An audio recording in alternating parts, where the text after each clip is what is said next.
Hello, and welcome back to Under the Imp. My name is still Llewellyn, and we're finally done with all the terrifying bits of Outlast and all of that. So we've decided to move on to something a little bit more peaceful, potentially.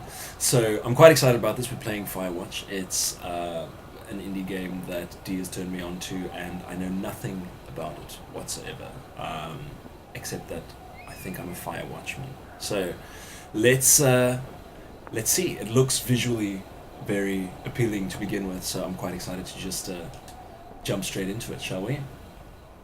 Yes. Alright. Let's head into the forests.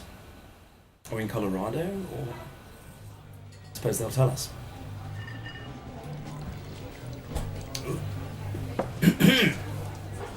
Campo Santo presents Panicking.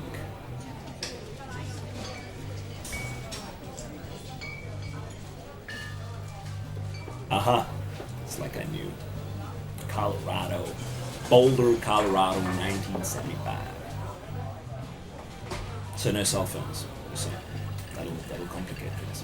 You see Julia. I do not. I don't see shit. Actually.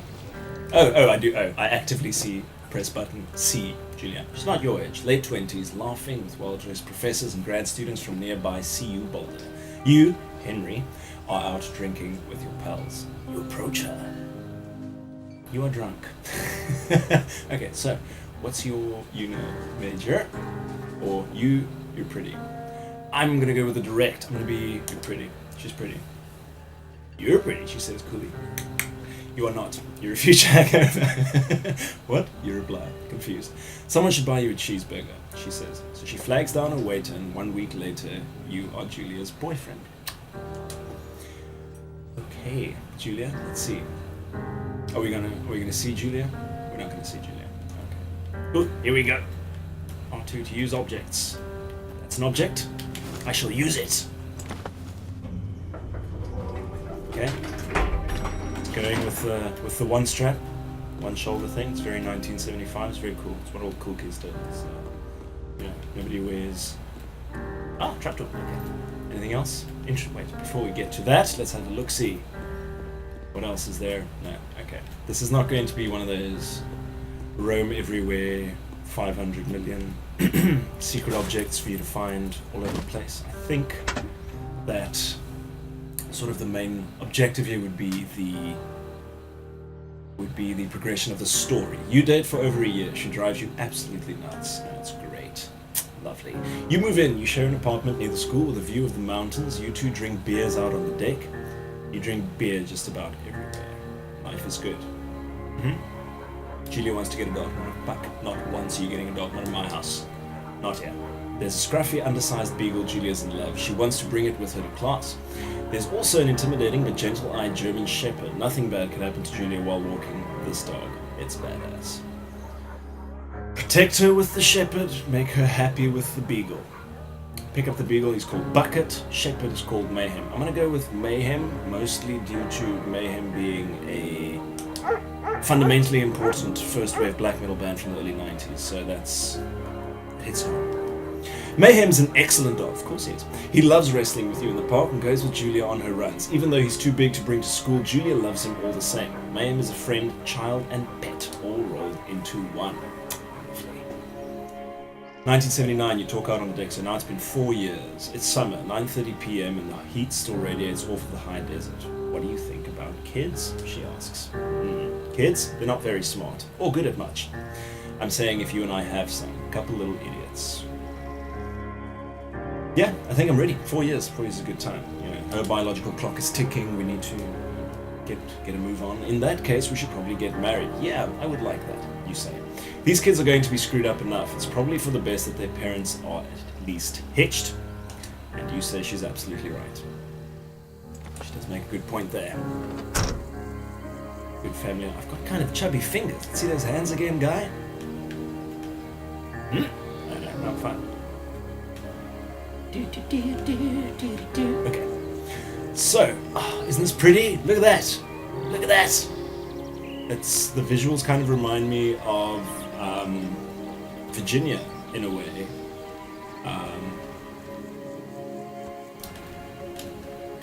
Ooh, I can zoom. I can zoomy. Zoomy. And then I can walk in the forest. Oh, such lovely calming music. Sure, it's all gonna go to shit soon, but that's just me. It's a Thursday night and Julia's 4 hours late. She doesn't call. You're worried and getting angrier by the minute. She walks in after you've gone to bed. She's not quite drunk, but she's clearly been having a fun time. You fight when she gets between the sheets. Don't get mad. Don't be that guy. Let's ignore it. You don't touch each other all night. The next day you feel guilty for being so angry and ask her about her evening. She says it was great. You hold on to a tiny pill of resentment.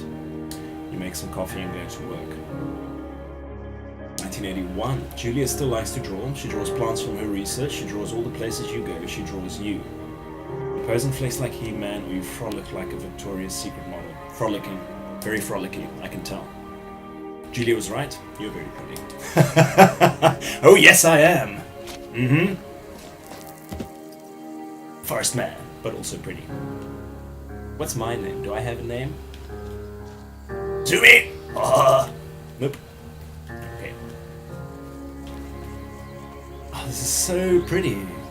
Look at that. Lovely.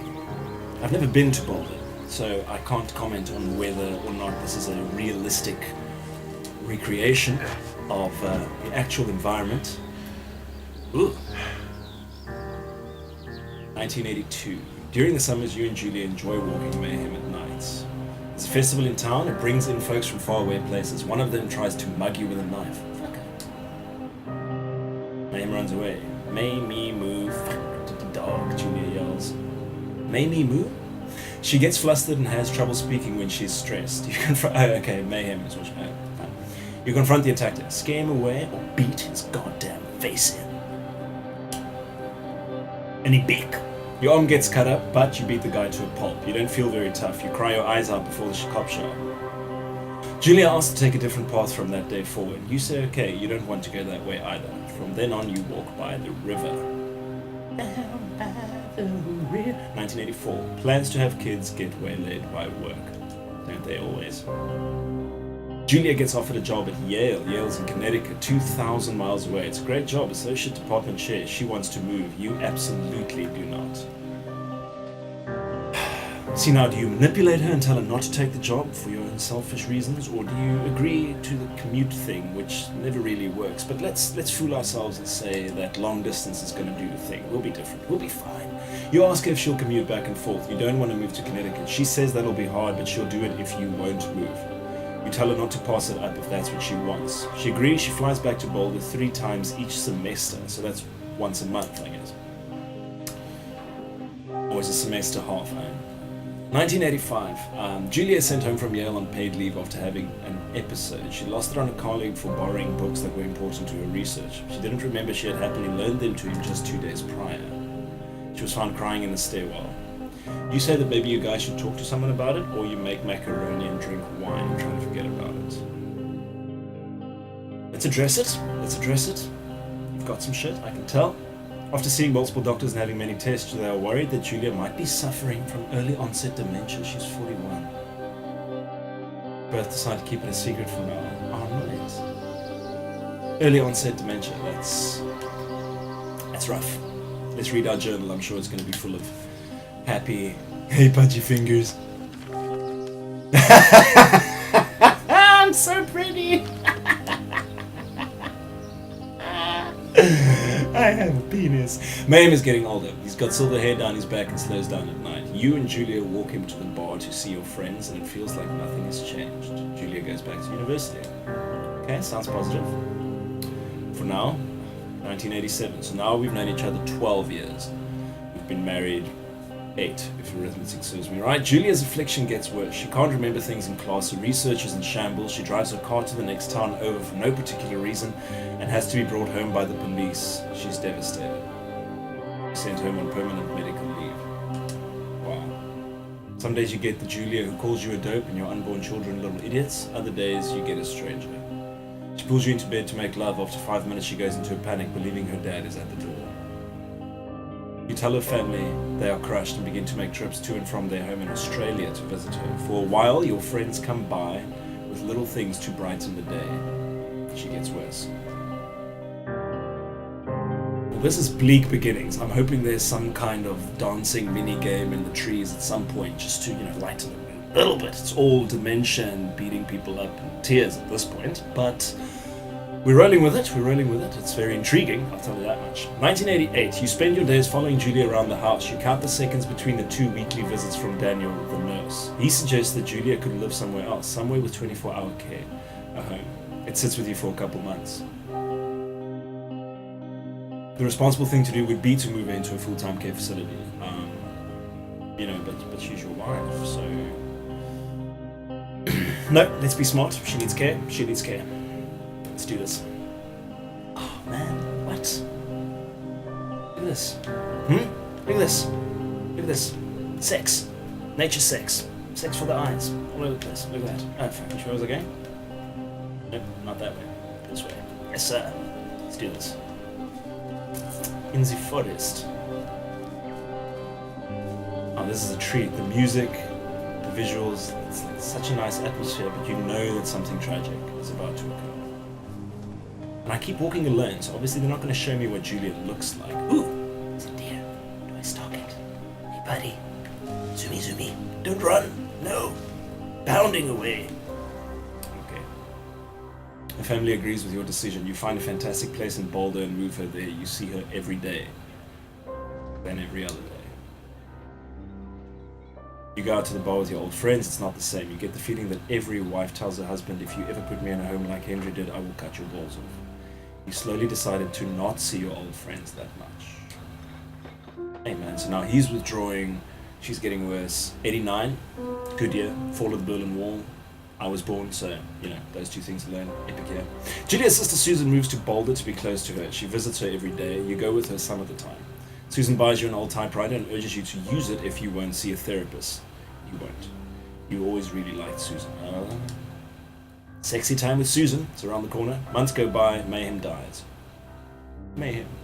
Julia doesn't remember when you tell her. Sometimes it takes her a minute to lock in on you. In the back of your mind, you believe it's because you see her less and less. And seeing her less and less makes her forget you more, you think. Summer is coming and you see an ad in the paper for a job. This will now be foresty time. Yes, sir. I do take it. Okay, let's see. More movement? Okay, so the longer interlude tells me this is a new chapter where I think it's going to start going down now. That was the preamble. So I wonder what happened to Julia. I wonder if we're going to cut to present day. Cut out in 89. Good place to call it. Ooh. Ooh. Enter the lookout tower. Yes, sir. Tower is my place, man. Mm-hmm. Such pretty. You should see him, because you're doing that, because everything's so pretty, but now you're fucked. Because where's the toe? There we go. Okay. You get lost in the prettiness, and then you look like a drunk person. Flailing his limbs about for no reason, because it's all just so fucking pretty. Look at it. Look at oh no, don't look at the moonlight, man. His eyes have digital zoom. It's not optical, so it's not as crisp. Zoomy. But climbing the steps we go. Let's see. Isn't that spectacular? Where's my 9mm? Gas canisters explode. We know that from years and years of playing video games. Gas canisters are there to make them go boom, as opposed to interact with the canister and make it go. I don't think that's the goal here. I think the goal is a lot more benign than that. Put on the power. Hello, 2 Forks Tower. Oh, Mappy. Okay. Hello. Oh, respond. Yes. What's up? 2 Forks Tower, this is Thoroughfare Tower. Come in. She sounds nice. Huh? What? How does this work? I don't understand. Oh. Hello? Whoever this is? It's Henry, right? Yeah. I'm Delilah. Yeah, Ooh. that's what the guy said on the phone. She sounds hot. So what's wrong with you? Excuse me? People take this job to get away from something. So what's wrong? What's wrong with you? You got me down. That's a great idea. Go ahead. Look, I just hiked for 2 days, so I don't really follow whatever it is you're doing right now. You take a stab at what's wrong with me. Fine, then can I sleep forever? Sure, buddy. Okay, now go ahead. That's it, God. You've killed 3 ex-husbands, you're rebelling against Mom, or nobody back home can stand you. That'll be a bit too offensive. See, I'm pretty sure I'm still trying to get it on with this lady, or I will You're at just some gonna point, wait me out on this? knowing Henry. No, I'm busy! Fine. What? Oh, there was time. Oh, it's time. It counts down. You have to do a thing before the thing. Let's see. So I don't missed know that anything about opportunity. you, but 9 times out of 10, folks out here simply got dumped. Is that it? Close? Good night. Good night. Welcome to the job. Yes! Firewatch. We're in. I'm hooked. I'm intrigued. Day 1. Alrighty, so that was a very nice little introduction. I'm very curious to get this going. So thank you for joining us, and if any of all that intrigued you, do join us for episode 2 and all the rest, because I'm definitely going to finish this one. I think it's going to be an epic story. I look forward to seeing how this unfolds. So, Good morning, Henry. Well, thank you for joining us. good afternoon. We'll see you next time. You probably slept like a rock. Anyway, there's still a few hours of daylight.